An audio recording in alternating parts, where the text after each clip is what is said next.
வணக்கம். டிஆர்யூ ஜானகிராமன்.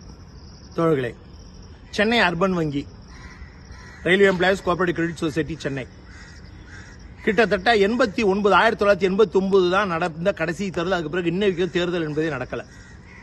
தேர்தல் இயக்குநருக்கான தேர்தல், ஆர்ஐ மெம்பருக்கான தேர்தல் நடந்ததாக டாக்குமெண்ட்டுகள், தஸ்தாவேஜுகள் ரெடி செய்து தயார் செய்து சென்ட்ரல் ரிஜிஸ்டார் வரை அதை கொடுத்து அனுமதி வாங்கிடுவார்கள். நடந்ததாக அனைத்து போலி ரெக்கார்டுகளும் ரெடி பண்ணுவாங்க.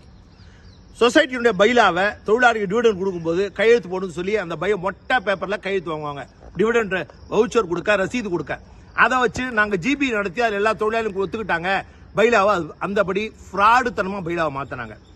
டைரக்டர், தொழிலாளி உறுப்பினர்கள், அர்பன் வங்கி உறுப்பினர்கள், சொசைட்டி உறுப்பினர்கள் நேரடியாக தேர்ந்தெடுக்கக்கூடிய உரிமையை மாற்றி பைலால அவங்க ஆர்ஐ மெம்பர் தான் டைரக்டரை தேர்ந்தெடுக்கணும்னு மாத்திட்டாங்க. இது அத்தனைக்கும் அவங்க சென்ட்ரல் ரிஜிஸ்டார் கிட்ட பெட்டி பெட்டியா காமிச்சு கொடுத்து அதை மாத்திட்டாங்க. நாம கேட்பது ஒரே ஒரு விஷயம் தான்.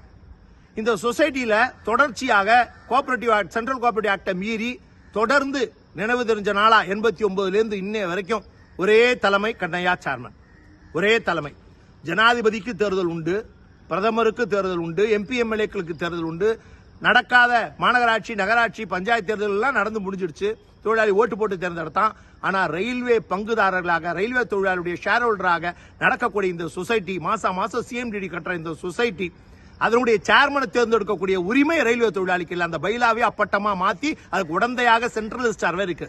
காங்கிரஸ் கவர்மெண்ட் இருக்கும் போதும் சென்ட்ரல் ரிஜிஸ்டார் அப்படிதான் இருந்தான். பிஜேபி கவர்மெண்ட் வந்த பிறகும் இந்த சென்ட்ரல் ரிஜிஸ்டார் தான் இருக்கான். எல்லாத்துக்கும் ஒரே காரணம், பெட்டி தவிர வேறு எதுவுமே இல்லை. இதான் யதார்த்தமான உண்மை. இதை எதிர்த்து டிஆர்இ வழக்கு டிஆர்இனுடைய மாபெரும் தலைவர்கள் உருவாகினது தோழர் சங்கர் நாராயணன் ஏஜிஎஸ் இருந்தார், டிஆர்இனுடைய ஏஜிஎஸ் இருந்தார். அவர் வழக்கு தொடுத்தார். அரக்கோணம் ஏஜிஎஸ் தோழர் சிவகுமார் அவர்கள் வழக்கு தொடுத்தார்.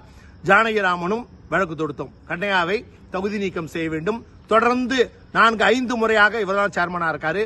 மணிவண்ணன் எக்ஸிகியூட்டிவா இருக்காரு. தொடர்ச்சியாக இவர்களை எல்லாம் தகுதி நீக்கம் செய்யணும் வழக்கு போட்டோம். வழக்கு போட்டா கோர்ட்டு அங்கிருந்து எப்படி கோர்ட்டை கவனிக்கிறாங்கன்னு தெரியல. கோர்ட்டு வழக்கு போட்டவங்களை எதிர்த்து எல்லாம் கரெக்டா தான் நடக்குது, நீ ஏண்டா வழக்கு போட்டீங்க, வழக்கு செலவு நீங்க தாண்டா கொடுக்கணும், கோர்ட்டு ஃபைன் போடுது. இதுதான் இந்த நாட்டினுடைய சட்டம், நீதித்துறை, ஜனநாயகத்தினுடைய நிலைமை. சிபிஐ கிட்ட டிஆர்இ ஆர்ப்பாட்டம் நடத்தி மகஜர் கொடுத்தோம். சிபிஐ சேர்மன் வரைக்கும், ரீஜனல் டைரக்டர் வரைக்கும் மகஜர் கொடுத்தோம்.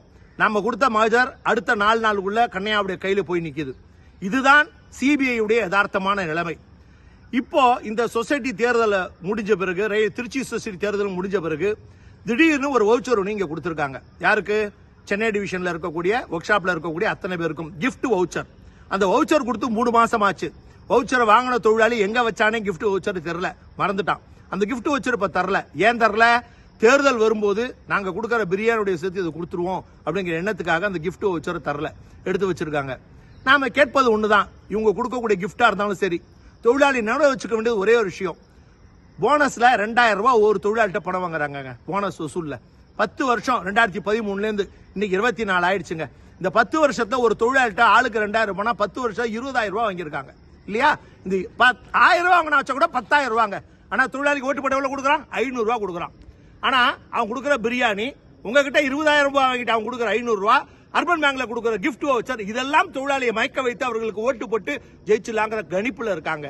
தொழிலாளிகளே சிந்தியுங்கள். பெடரேஷன்கள் தொழிலாளி உரிமையை மீட்டுக் கொடுக்காது.